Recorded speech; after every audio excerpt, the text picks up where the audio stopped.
like most people, we were sitting out there and Baba came out to give his darshan. He passed by me and immediately, he couldn't have walked more than a few feet away, and suddenly he turned around. He just wheeled around. One moment he was smiling, the next moment it was a scowl on his face. And I remember leveling his index finger straight at me. He literally screamed at me. He said, "You thief! What the heck do you think you are doing out here? Get out! Thief! Thief! Thief! Get out! Get out!" I was dumbfounded. I had no reaction. I could not even think. Sandy Nat of Auburn, California, knows both the love and the seeming displeasure of Sri Satya Sai Baba. It is a compelling story with multiple highs and lows, taking him from the depths of despair to the outer reaches of the universe. Sandy Nat's story is the very first Sai Baba devotee video interview recorded by Souljourns in the summer of 1999. This interview was taped in Yuba City, California. Many years ago, when I was in India,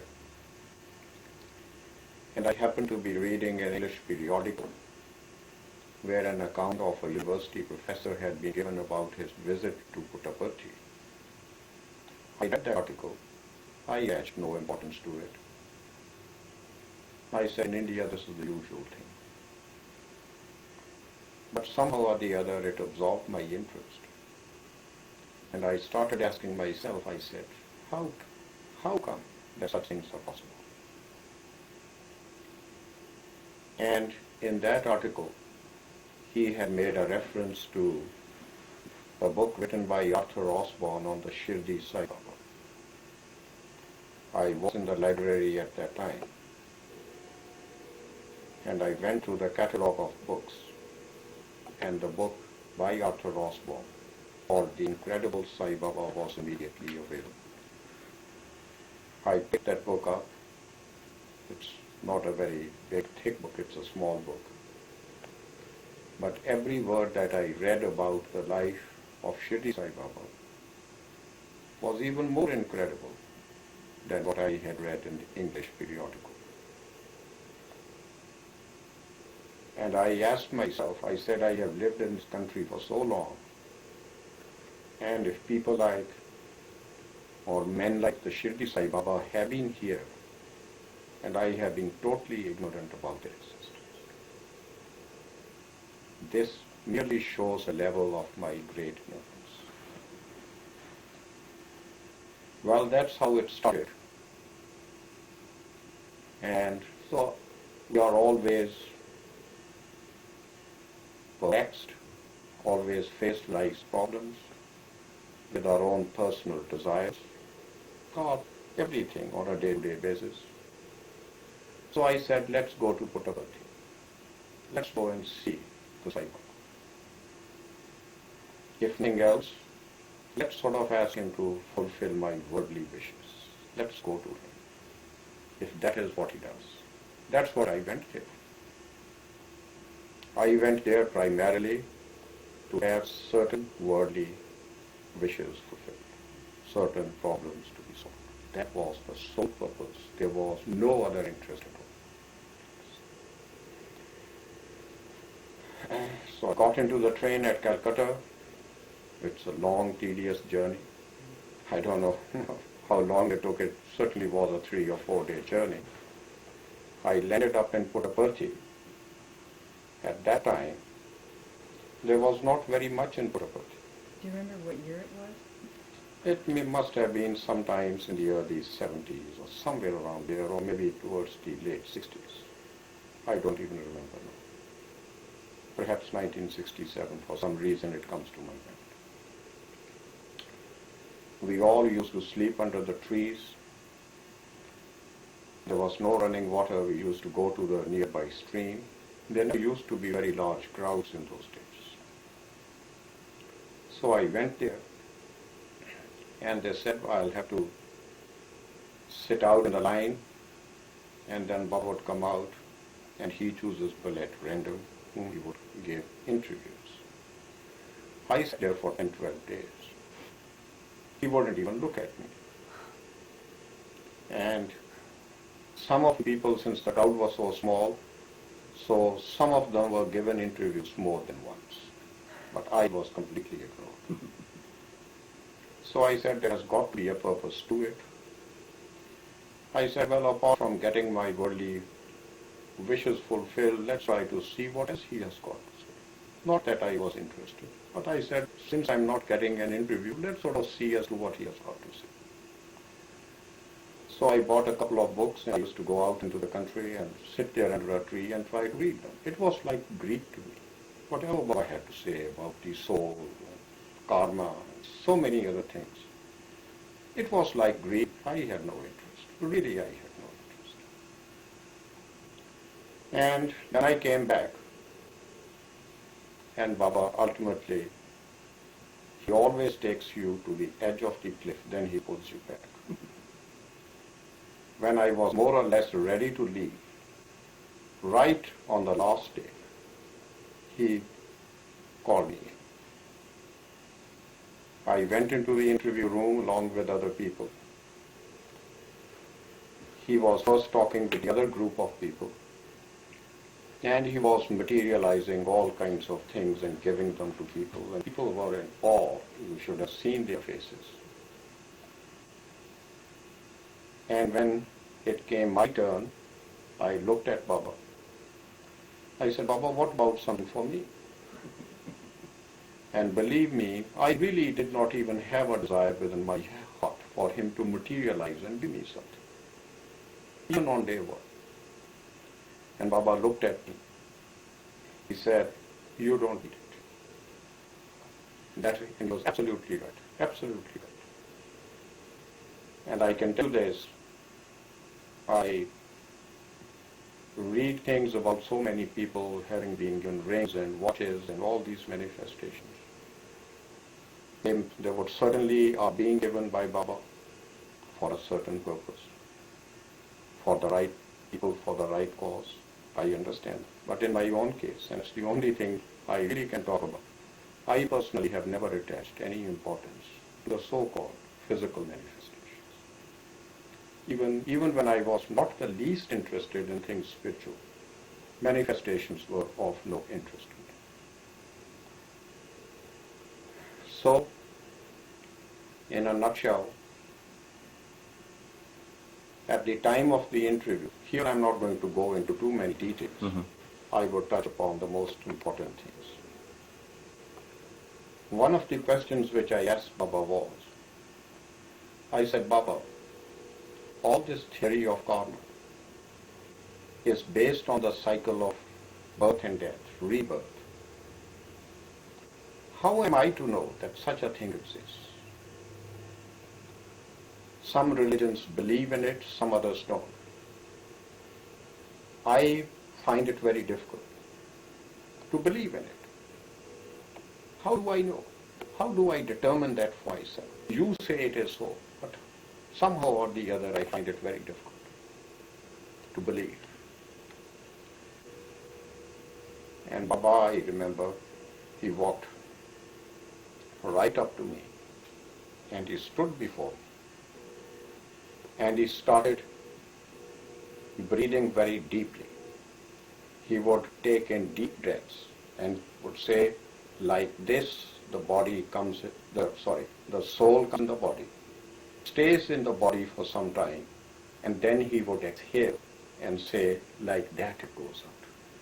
Or in other words, the very process of human breath is more or less the replica of the cycle of life and death. Because our life, or the life of the body, is directly connected with the continuity of the process referred to as death. The moment we stop breathing, we die. Yes. But then he said, don't worry about it. Don't even try to think about it. The mind cannot give the answer. When the right time comes, you shall know. That's what he said. You will know it, don't even worry about it. Try to have faith in me. Try to have faith in Swami. It was easier said than done. It was very difficult, very difficult. And the next question which I asked him was, I said, Baba, is it really necessary for me to subscribe to any organized form of religion? I was born into a certain family. The religion of my parents was supposed to be my religion. That's what I was told was my religion by my parents. Can you tell us what that was? Sikhism. I was born into a Sikh family. I said, but when I look at the strife amongst human beings in the name of religion, I see more bloodshed and discord than anything else. Look at the history of this mankind. Look at the history of the world. How many people have not been butchered to death in the name of religion? And I said, there would have been a lot of sense if I had grown up in a free environment, studied all the religions of the world, and then made a choice for myself. Then there would have been some sense. Here it was something was imposed upon me. It doesn't make any sense to me. And at the same time, when I meet other people, when I meet someone who does not belong to the same religion as myself, instantly, it's a reflex action, the feeling comes to me that this person is different. And that I know is also not true. So religion in my case is standing like a wall, it's like a barrier. Is it okay, is it all right for me to give up the very notion of religion, not to have any religion at all? I would feel that much more comfortable with myself. And he said? And I remember Baba stood there before me and he raised his right hand like that and he thumped the ground very hard with his right foot. And he says, that is the true essence of religion. He says, that is the true religion. Humanity is the true religion. So I said, Baba, in that case, as of now, I shall subscribe no more to the bogey of organized religion. And I have not till today. In my own mind, I have drifted away from the concept of organized religion. And having given up one religion, I wasn't going to adopt another because it would have been like coming out of one ditch and falling straight into another. I practice no religion. I do not believe in a religion. I am not subscribing to any religion. For me, I try to treat all human beings as one family. That's the way I look upon humanity. I try to, at least.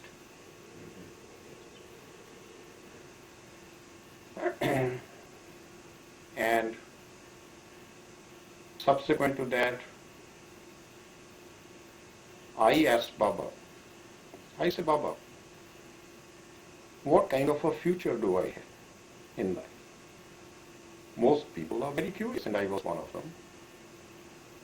So Baba told me, he said, oh, you have a very, very good future.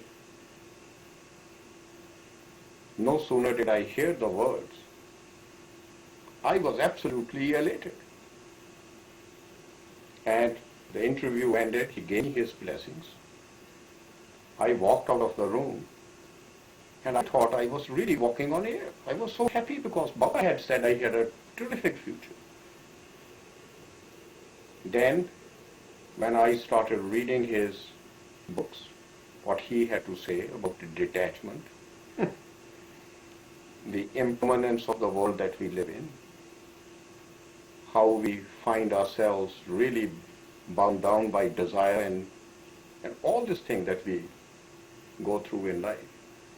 Then I started having some very serious doubts. And I thought to myself, I said, well, it was all very well for me to feel very happy that Baba said that I was going to have a very good future, but he may have meant something entirely different.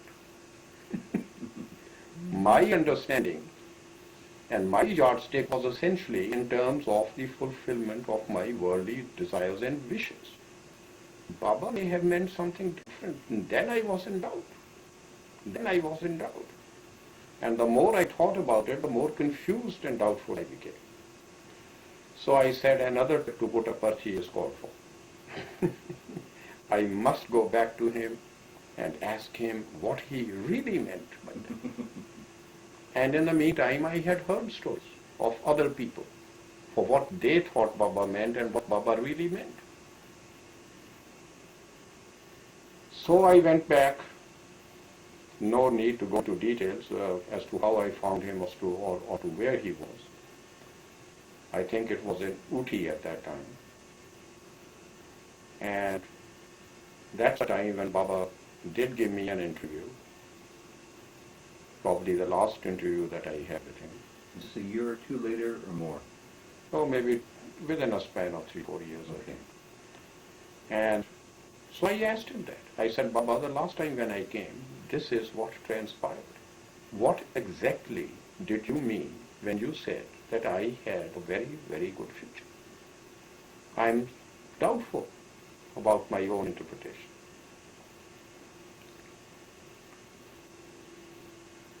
Baba at that time walked up to me and he placed his hand over my head. He said, the mind shall be at peace. That's what I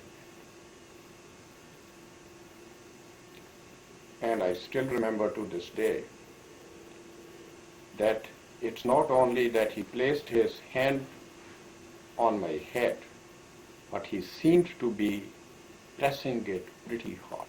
And I thought for a moment, why is he pressing it hard? I had no way of knowing. I didn't know anything. So the interview ended. I came out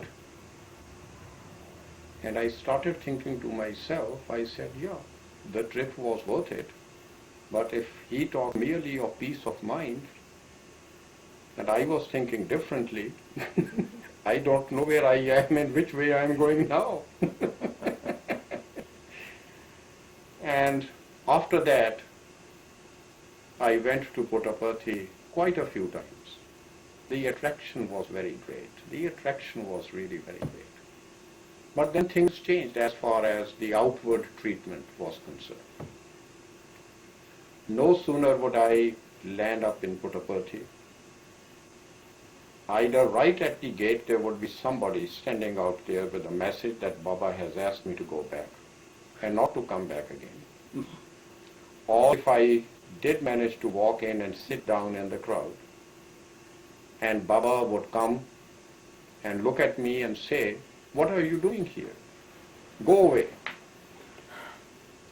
Don't come here ever again. I've told you. Don't try to come here ever again. And I had to leave. That would upset me greatly. So I would go back to my hotel room in Bangalore, and many times I would be in tears. I would not be able to sleep. And then at night he would come in the so-called dream. I tell you, you have to have that experience yourself. It's not a dream. It really is not a dream. It's like me talking to you in person. He would come, pick me up, put me to his chest, and say, I chastise those whom I love the most. Don't get upset.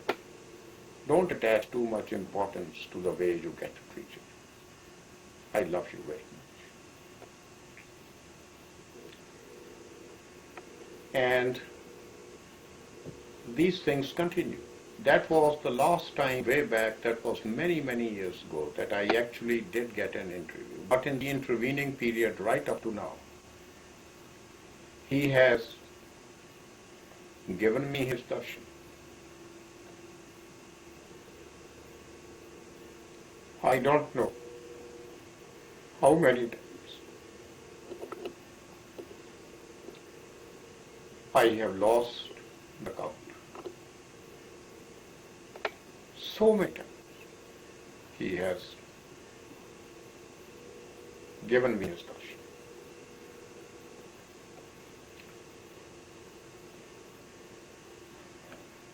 Really, there is no need for me to go to Buddha. There is no need. There is no need. Possibly that is what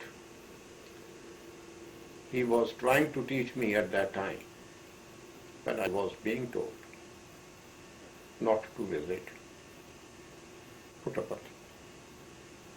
That was the lesson being taught.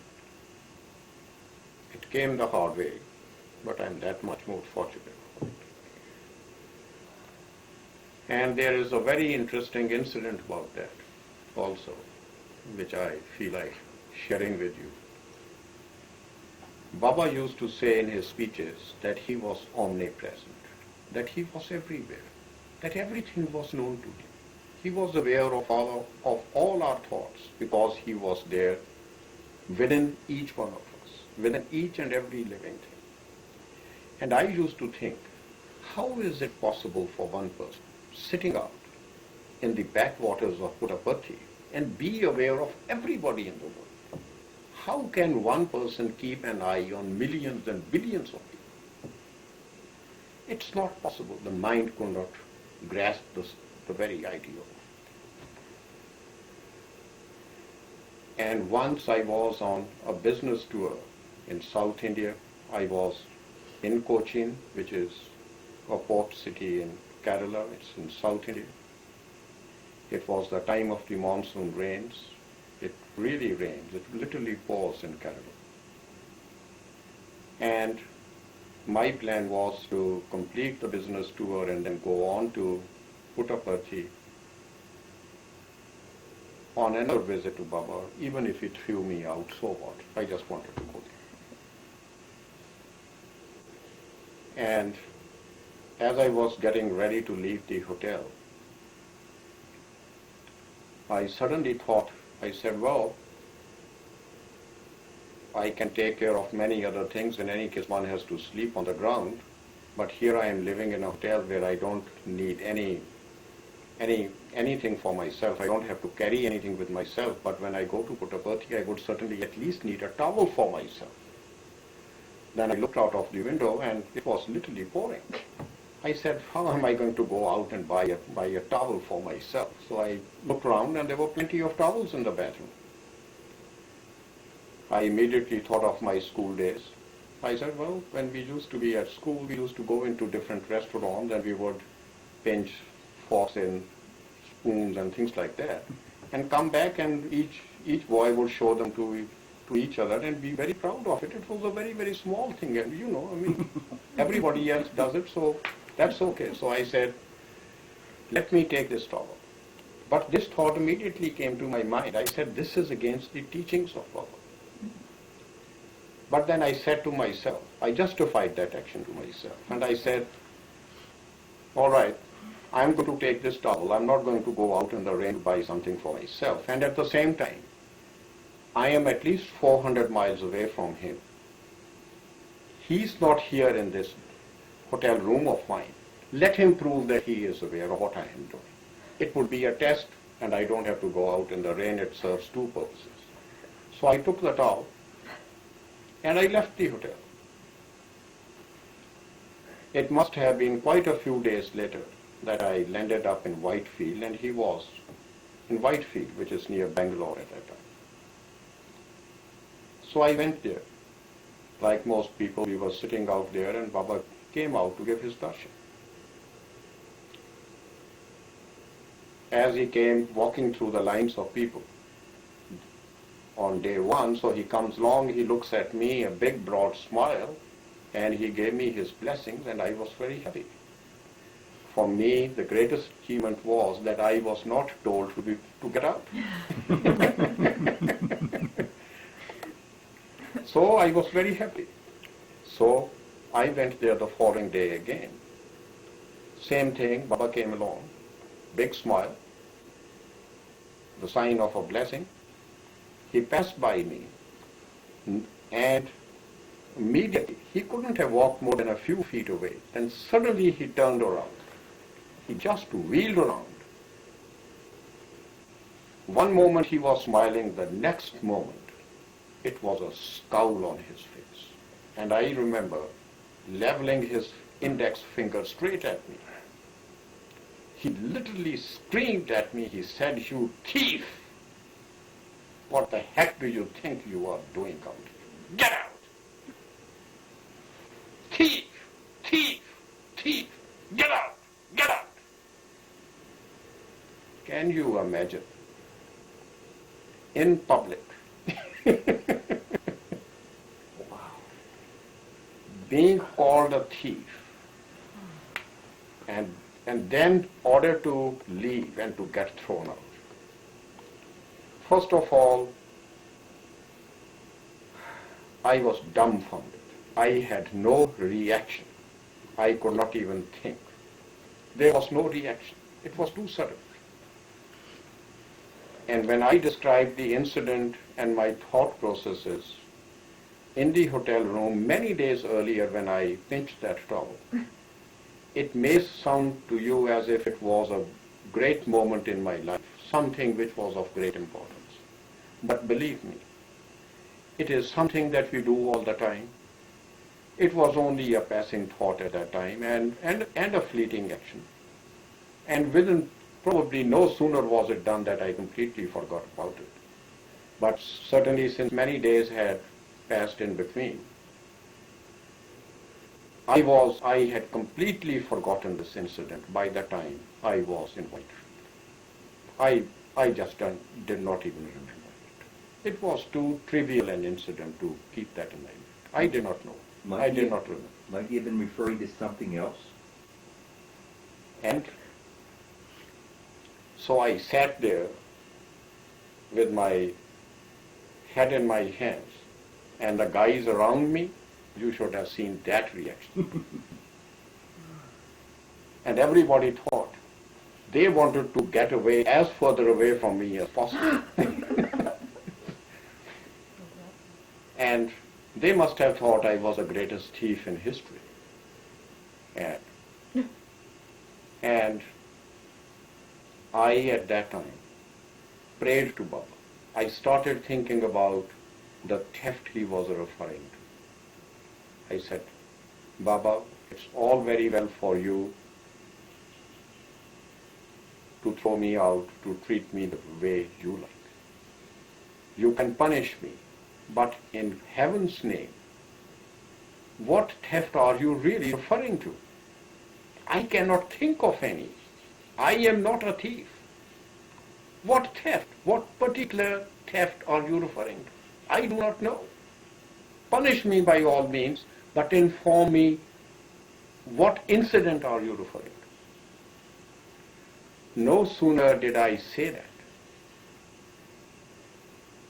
it was like an immediate telephone connection being made with him. And immediately the answer came.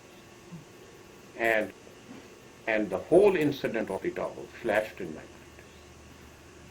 Then I realized as to what he was referring to. And when that message came, I just sat down and I wept. Those were the tears of joy. He had given me proof of his omnipresence.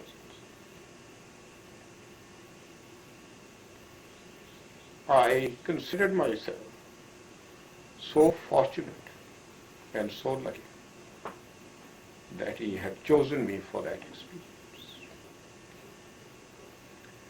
Those were the tears of joy and great pleasure. And I was in bliss. And after that, there was no question of my ever doubting his ability to know each and everything and to be everything. That's it. It was a life-changing experience. My life changed for him. And before I come to my other very important experience, let me also mention something here which may be of some help to others who may have gone through the same process. When I went to Puttaparthi for the first time out in the veranda downstairs, there used to be a big picture of Shirdi Sai Baba. And Satya Sai Baba always said that in his previous incarnation he was at Shirdi.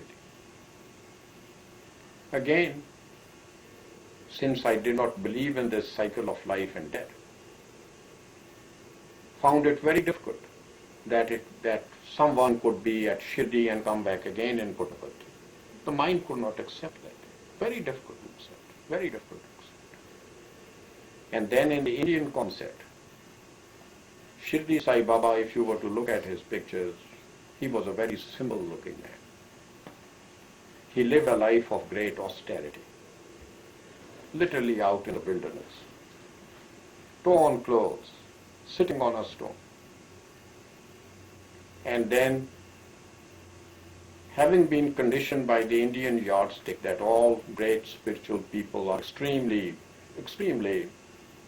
at least in their physical appearances, they are very, very, very austere and severely non-worldly. They don't they live extremely simple lives. That's what I'm trying to say. For some reason, the look on Shirdi Sai Baba's face was far more appealing to me. It had a far greater impact than when I would look at Satya Sai Baba. Satya Sai Baba would be silken robes, maybe a Mercedes-Benz car, and a lot of people running around. You know, that's what I thought I said. It created doubt. And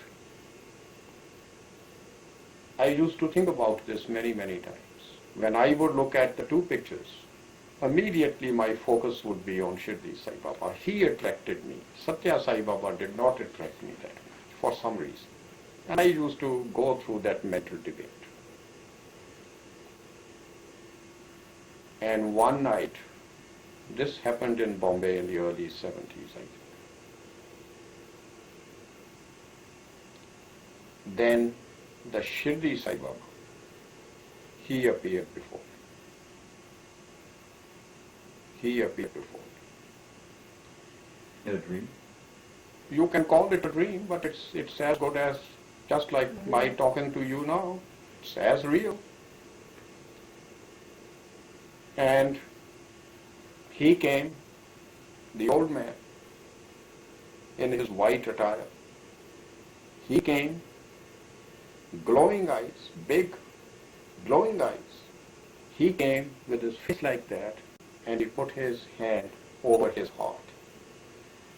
And he took a very deep breath and a big sigh, and he said, "Oh, you have no faith in me." The next moment he disappeared. But after that, my doubt certainly cleared up. There was no more doubt. Then I knew it was one and the same. Well, many things happened in the meantime, numerous darshans, so many that I have lost the count and even the memory of them. They really have become irrelevant to me. So many times Baba came and gave his darshan. In 1983, I went to India. I was there for a very long period of time.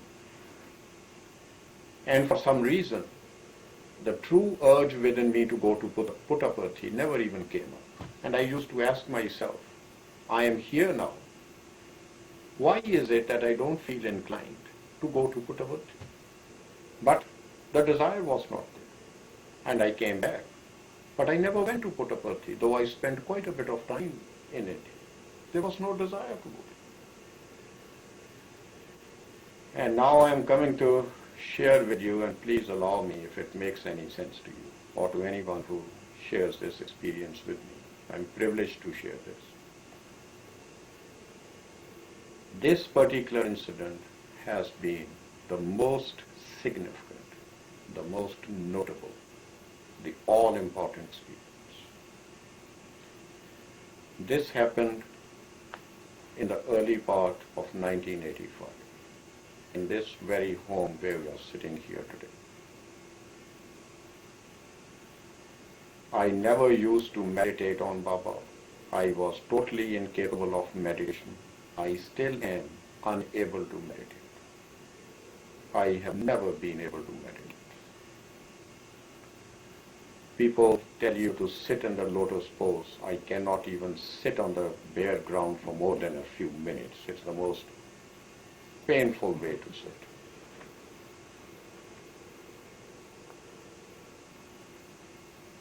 I was in the early hours of the morning, for all intent and purpose, fast asleep. I was in perfect health. There was nothing wrong with me. I have always been in good health. Suddenly I found myself coming out of the body. It was a frightening experience because it had not happened any time before that I could remember.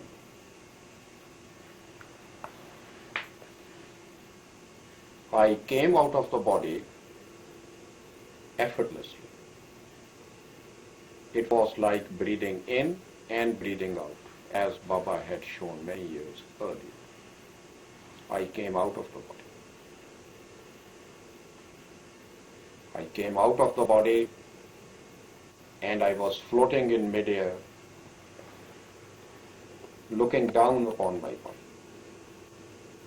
And I stayed in that experience for some time in order to really absorb the lesson that my true self, my thinking, living self, was something that was different and totally apart from my physical self.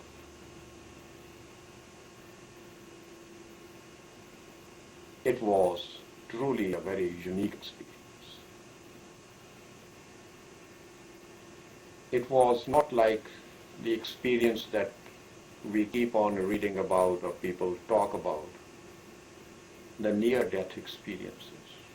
It was not like that. It was not that. It was not that. I was not dying because of any cause. I was in perfect health when this thing happened. And in that state, then I found myself coming out of the room. I could go through any physical matter, like the walls of the room, I could just go right through them. There was no obstruction. There was nothing. I came out of the room, and then I started going at a tremendous speed up into the high heavens. Started going up, higher and higher. Then, at a certain point, then it was a burst of speed. I shot forth into the high heavens at a tremendous speed. And then suddenly, there was a flash. I remember. It was a flashlight. Big spark of light.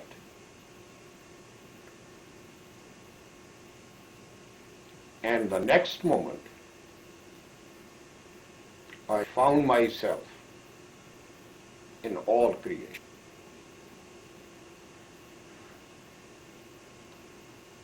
I was everywhere. When I say everywhere, the human vocabulary cannot describe. It does not have the necessary terminology to describe something which has no boundaries. It is the limitless creation. All the galaxies, all the solar systems, all the universes. We human beings can only relate to the solar system that we live in. But there are countless solar systems. There is no limit to creation. This is a universe which is without limit, without boundaries. You have to experience it to know it. It cannot be destroyed. Since we human beings are living with extreme limitations, we cannot relate to it. I found myself everywhere. I was within every living thing, every human being, every cat and dog, every little insect, every blade of grass, every grain of sand, every drop of water. Everywhere I was. I was in all creation, and the whole creation was within me. I was aware of the thoughts and the actions of all living things. The thoughts of all human beings were known to me.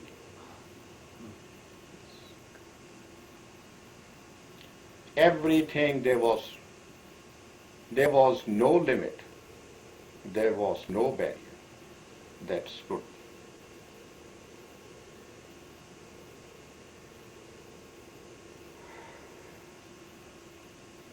I only wish if I could describe it a little more adequately. We do not have the vocabulary to describe it.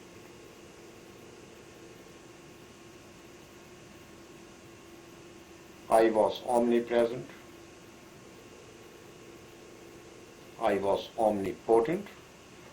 I was omniscient. I could create anything. I knew everything. And I was everywhere. The whole universe was subject to my thought. Whatever I thought, instantly it obeyed, and it carried out my orders immediately. Instantly. There was no time lag, because the universe and me, it was all one and the same. There were no parts to it. All the creation was within me, and I was in the creation.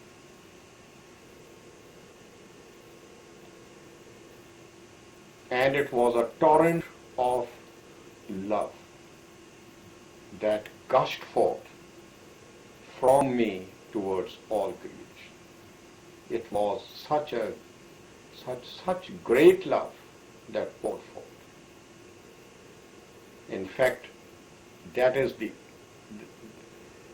love is the only thing that keeps all creation together.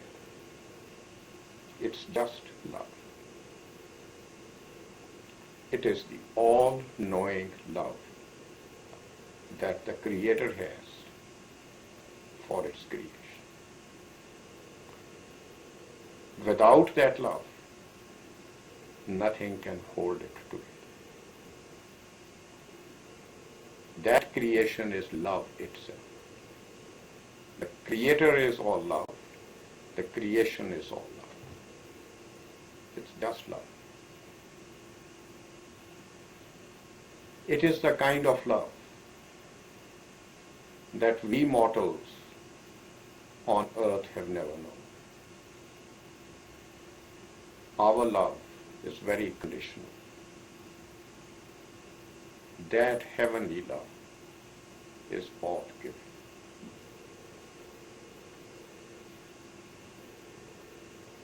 And in that state,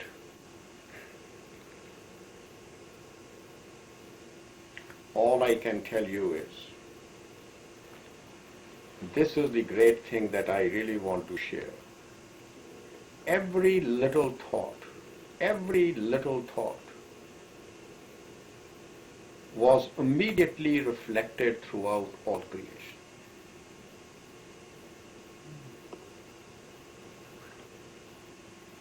Since we as human beings are rays of the same sun, we are creators, we are gods, we have forgotten ourselves. We live in a state of delusion and ignorance. The greatest power that God has given us is the power of thought and free will. Only if we were to really see how our thoughts affect the ethers, we would be amazed. We would be amazed. And those thoughts that we send out in the ethers always manifest and they come back to us. Always. Without error, it happens all the time. If we were to merely wake up to the fact that we have got to be conscious of what we think, we create our future and our present constantly all the time with the great power of thought and free will that has been given us. Since we are all creators, we are all rays of the same sun, we are creators, essentially gods. We truly are gods ourselves. We have forgotten ourselves. So that is where the element of free will comes in.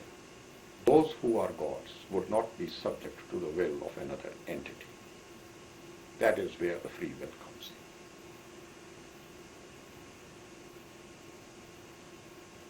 in. Only if a person, if an individual wants to bring about a change in his or her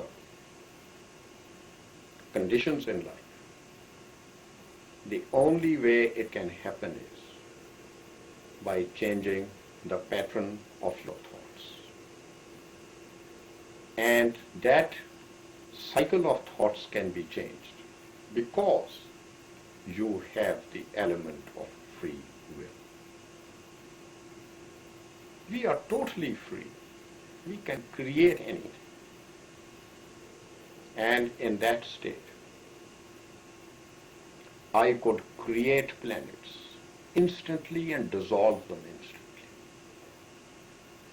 I merely had to think and it would manifest instantly.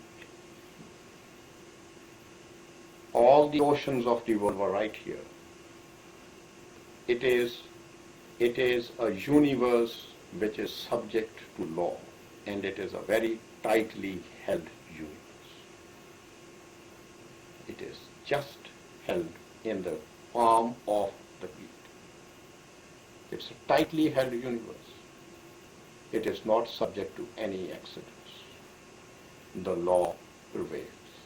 It is a strict law of action and reaction. Nothing is outside that law.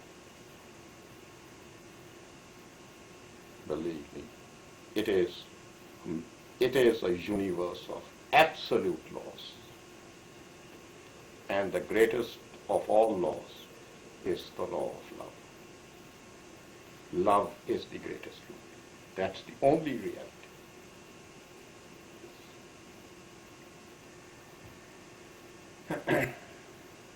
Anyway, I remained in that state for quite some time. If you were to ask me, and many times I have thought about it, I keep on thinking about it every day of my life, how best to describe what I experienced. What is that great energy like? How close can we come to describe it? That all-knowing intelligence that is behind all this creation. How do I describe it? I shall make an attempt, however feeble it might be. The nearest that I can think of is,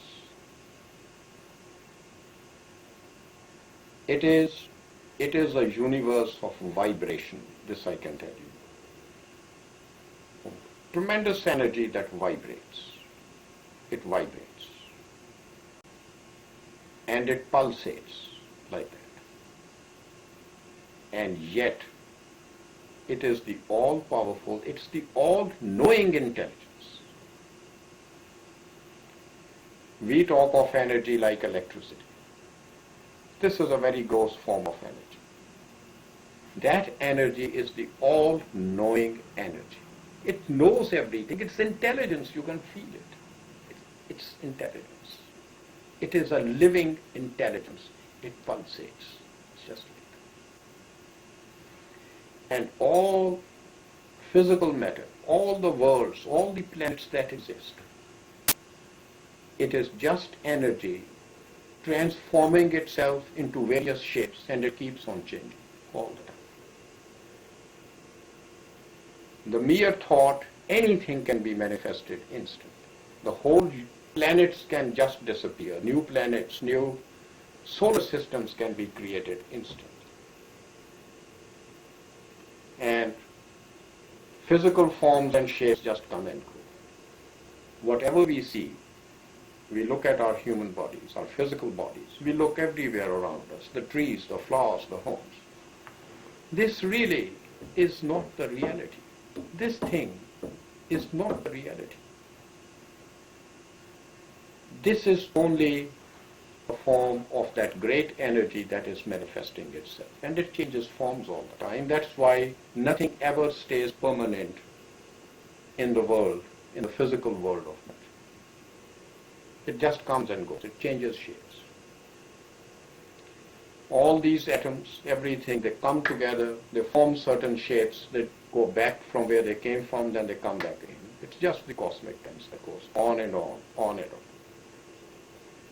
But when man thinks that matter is the reality, that is where we come to a dead end. That is not the reality. And as far as the physical matter is concerned, we can perceive the physical matter and the physical world with the five senses.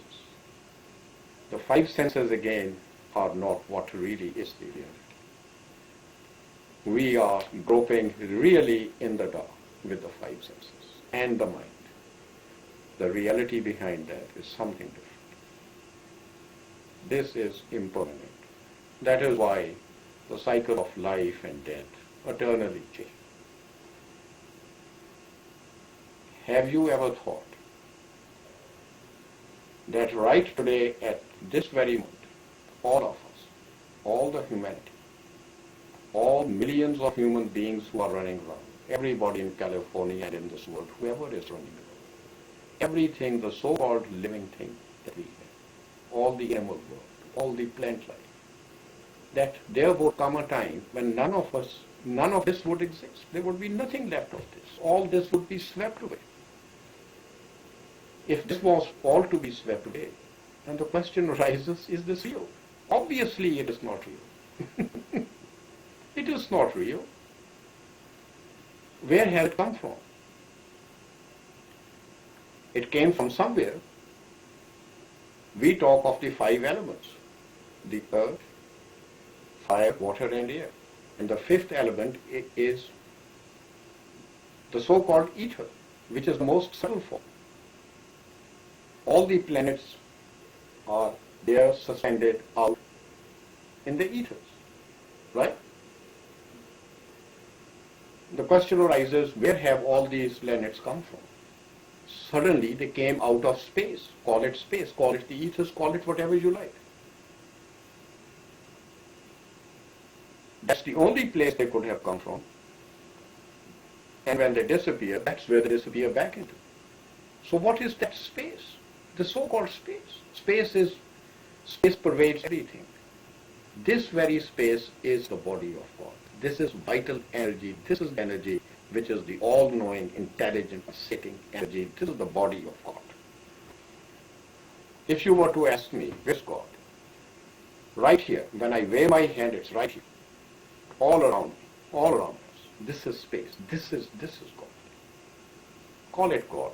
Don't use the word God. I don't want to use the word God because immediately you get a feeling of separateness. But the moment you come to know the reality, then you are a part of that reality, and the distinction and the feeling of separateness disappears. It is not there.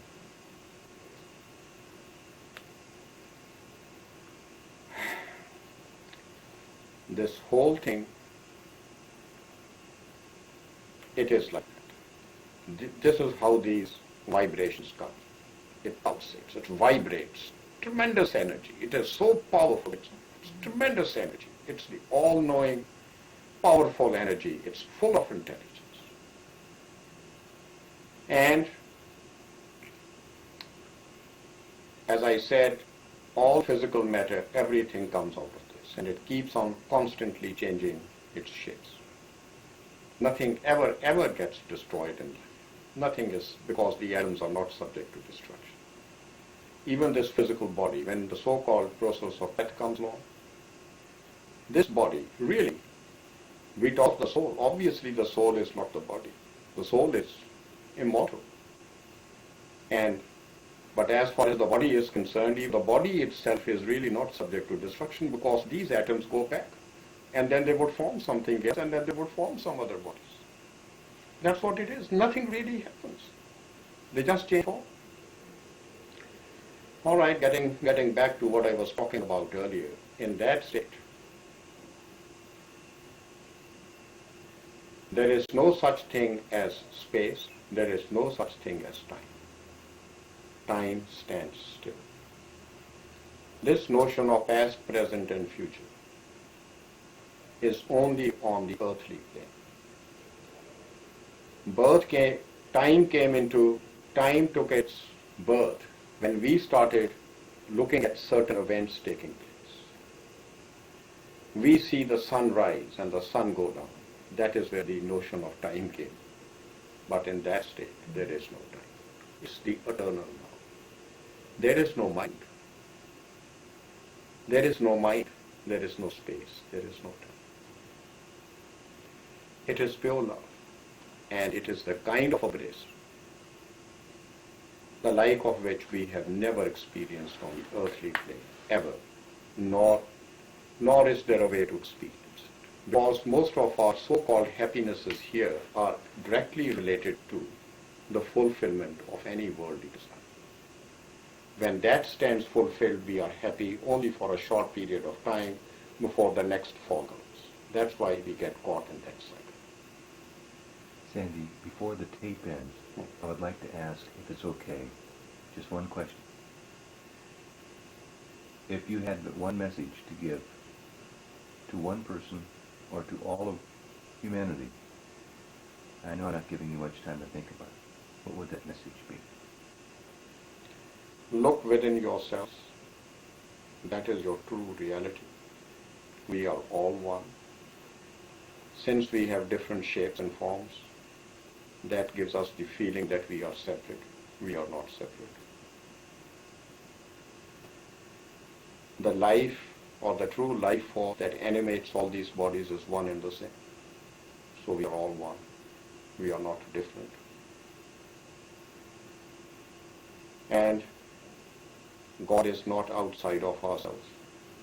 Don't, I would say, even run around or try to find Him anywhere else. Don't even try to use the mind. The mind will not unravel the mystery. It's an obstacle in the way. And look within yourself. Be calm, be still, and that is where you will find Him. It's above all, it's always the case. It's always the case. We cannot compare ourselves to other people. We should not. We cannot judge. When the time comes, you must have that absolute confidence and faith in that higher intelligence which is within each one of us, that it would guide us at the appropriate time. And can you imagine that this experience that I have shared with you, it took place in 1985. 12 years have gone by. Many times during this time, I was impatient. I wanted to get back to that experience. It was given to me. I cannot repeat it. If I could, I wouldn't be in this body anymore. I don't want to be. This is like being in prison. I don't want to be here. But I cannot repeat it. It was given to me through His grace. And one very important thing, when the experience was about to end, from that state, then I found a certain force pulling me down back towards my body. Then I came and I was floating over my body.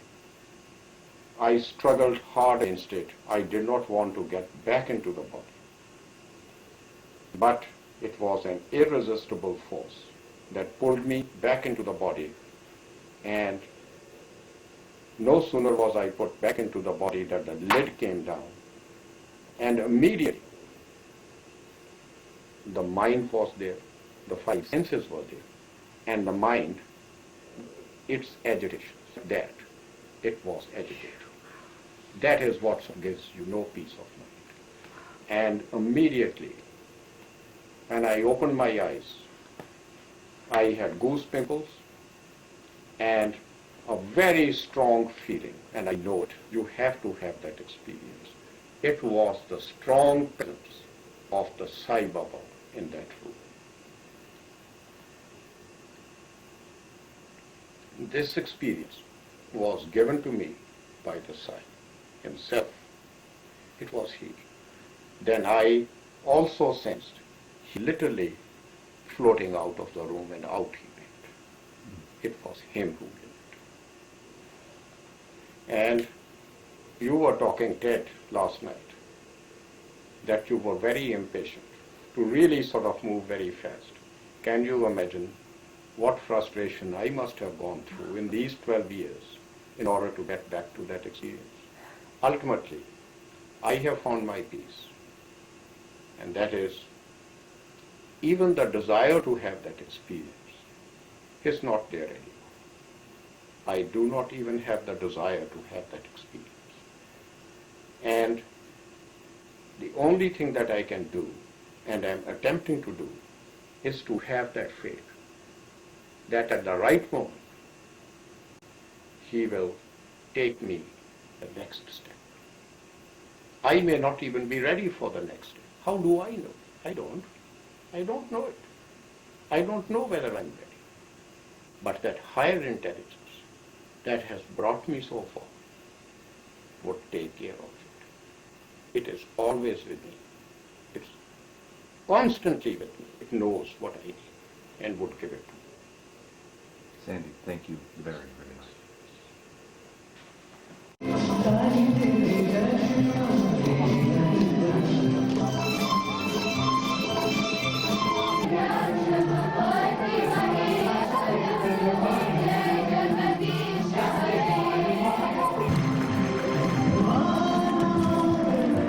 We will take part in the annual Om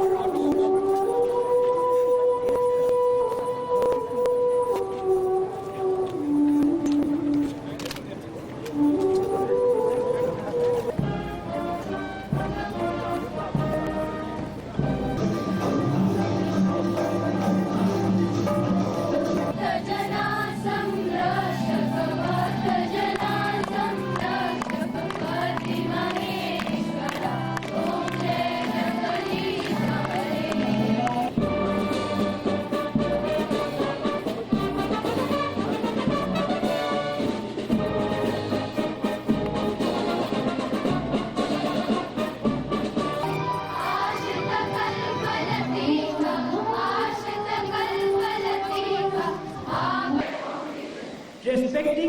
giving